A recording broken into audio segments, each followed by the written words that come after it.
Tonight on DC News Now at 10, a wave of youth violence in the district. 7 teenagers shot in 48 hours.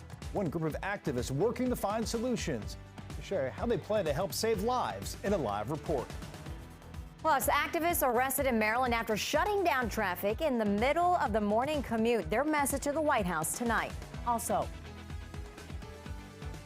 we were able to help all around to get them where they needed to go to get the help that they needed. Mission accomplished. After long, grueling days and nights helping Florida recover from Ian, Virginia Task Force 1 returns home. We are live with the heartwarming reunion tonight.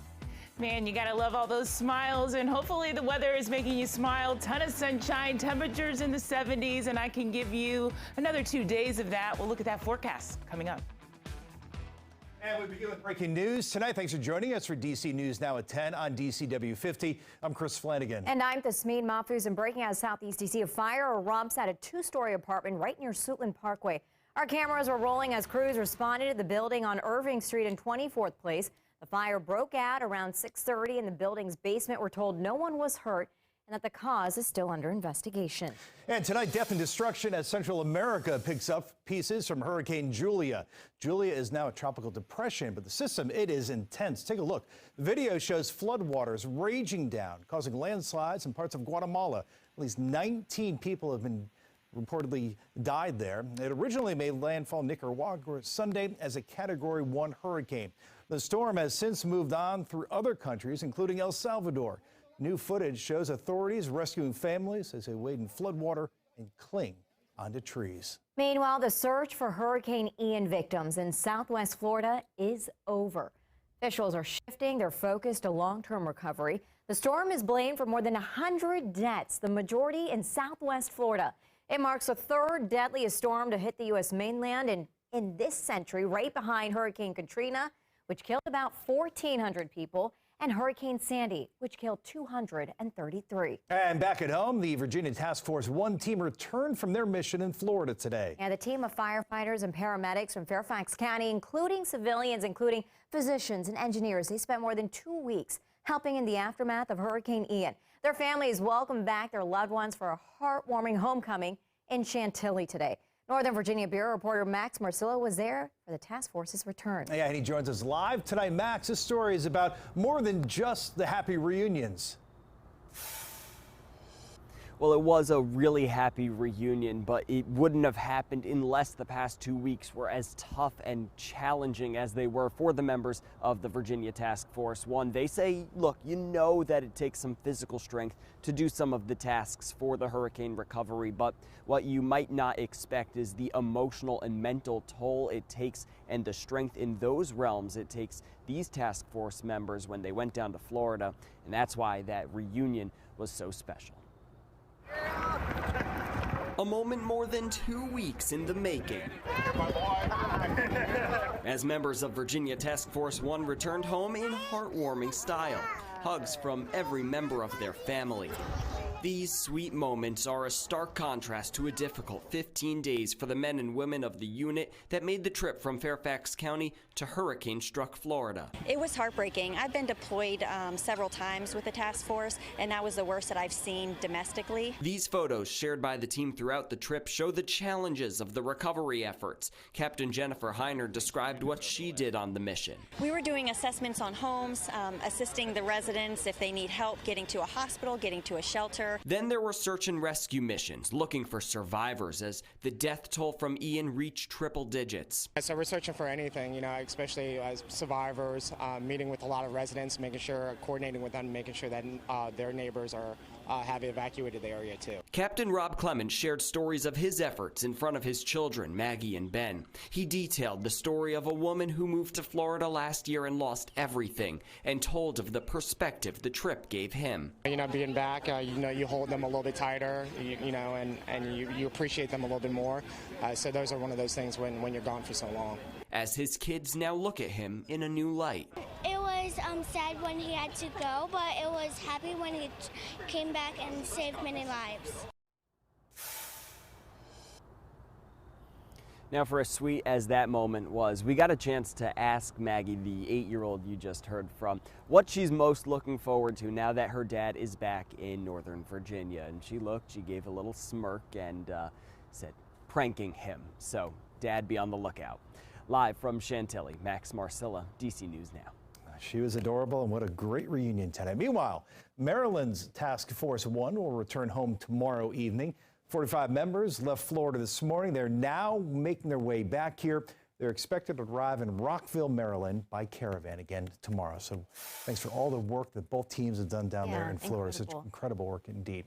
All right, back here at home, we picked up really where we left off yesterday. It's a lot of sunshine today. Yeah, and no complaints. We got DC News Now Chief Meteorologist Janessa Webb. Janessa, what a way to kick off the work week. Yeah, you got to love all the sunshine and high pressure that is settling in across the DMV. Loving that. Over the weekend, we continue to see temperatures soar, and even today. Now, I do want to touch on the tropics real quick as we are monitoring an area of low pressure that is about to enter the southwest Gulf of Mexico. And this one we really need to watch because you still have a very warm Gulf of temperatures, 85 to about 87 degrees. So it's just outside of Cancun, Mexico. Right now, the National Hurricane Center has about a 30% chance of development. So our weather team will keep a very close eye on that. Then you have the leftovers of Julia still on shore across Guatemala City. It does turn into that depression, but potential of it going back into the Pacific. If it does so, it will get a new name, and if it revs up back to a tropical storm, we'll continue to watch that as well. So remember, now hurricane season doesn't officially end until November 30th, so we have a long way to go with the tropics. Now, closer to home, high pressure taking over. We're under clear skies and zero complaints at this time, and we can give you more of that tomorrow into Wednesday afternoon as well. Daytime highs, they are well above average for this time of year across our nation's capital. Now, across surrounding areas, that looks like not the correct reading coming in from Woodstock. Most areas, upper 60s to lower 70s for daytime highs today. And that's what we'll continue to watch for as we go into the next couple of days. Now, our weather team is tracking some rain, and this is going to really help the fall foliage. We'll look at that forecast coming up. All right, developing tonight, more youth violence in the district. At least 7 teens shot in the last 48 hours. Just today, D.C. police responding to 3 shootings in less than an hour. The first was on Otis Place Northwest, where 1 teenager was shot. Then on Columbia Road Northwest, where a teen and a man were shot and a stolen car was found. Now, yesterday afternoon, a triple shooting in the Shaw neighborhood left 3 men injured, and 3 separate shootings across Southeast yesterday hurt 3 teenage boys. And the recent shootings are leading to a renewed call for solutions to stop youth gun violence. Our Mariel Carbone joins us live tonight at police headquarters in Mariel. There are agencies out there that do provide resources to families. Yeah, there are. You know, I spoke to one organization today, and they tell me that they really try to get to those kids when they're young and get them the resources that they need. But one of the problems they continually deal with is that guns are just too accessible. 17 shot in less than 48 hours. It's sad to say that I've started to become numb to a lot of the crime that's happening because it happens so much. But Danae Joseph is trying to change that. While just a teen herself, she helped start Guns Down Friday with her mother after a deadly summer in the district in 2018. It was very mentally draining, like seeing how many children were being shot the same age as me. The organization aims to mobilize the community to find solutions to gun violence, driving its mobile trauma unit to neighborhoods in the district and Prince George's County every Friday during the summer. Year-round, it provides resources to kids and families, from books and grocery store gift cards to more general guidance and mentorship. Joseph says a challenge they face every day: there are too many kids with guns. It's so accessible to get guns. If somebody in another neighborhood has a gun and you don't, you feel like you're not safe. You have to protect yourself. Too many guns, too many bullets. It's an issue the Metropolitan Police Department is trying to address. District 3 Commander James Boatler says an automatic firearm was found at the scene where 2 teens were shot Monday. It just seems Like every time we turn around, one of these weapons is turning up on one of these scenes. To keep kids away from weapons, We need like consistent people working with the kids. Joseph says consistency is key. The organization works to build trust with them early when they're young, so kids have someone to turn to instead of picking up a gun. And like building that connection gives you a relationship with them so they can tell you stuff before things even happen, so you can try to like mediate situations. And if you're a parent or guardian and you're looking to get resources or help for your child, you can visit the organization's website. There is an intake form on there. You can fill that out and they will help connect you to the resources that you need. Reporting live from police headquarters tonight, I'm Marielle Carbone, DC News Now.